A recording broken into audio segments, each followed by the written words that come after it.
Depuis des siècles, dans les montagnes de Kabylie, la femme traverse l'histoire sans jamais s'effacer.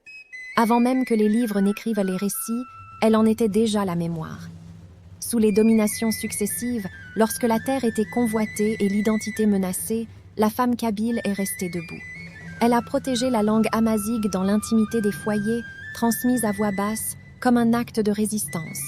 Elle a conservé les rites, les chants, les gestes anciens, là où tout semblait vouloir les faire disparaître. À l'époque de la colonisation, lorsque les villages brûlaient et que l'exil ou le silence s'imposait, elle a tenu les maisons debout. Elle a nourri, soigné, caché, attendu. Pendant que l'histoire se jouait dans le sang et la douleur, elle a porté le poids de l'absence, de la perte et de l'espoir. Durant la guerre, la femme kabyle fut mère, sœur, messagère, refuge, souvent sans armes, mais jamais sans courage.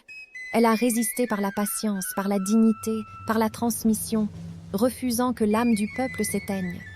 Après les tempêtes de l'histoire, elle a participé à la reconstruction. Elle a relevé les ruines, élevé les générations nouvelles, rappelé d'où l'on vient pour savoir où l'on va. Aujourd'hui encore, la femme kabyle marche avec cette histoire en elle. Une histoire de lutte silencieuse, de fidélité à la terre et à l'identité. Elle est la gardienne du passé, la conscience du présent et l'espérance de l'avenir.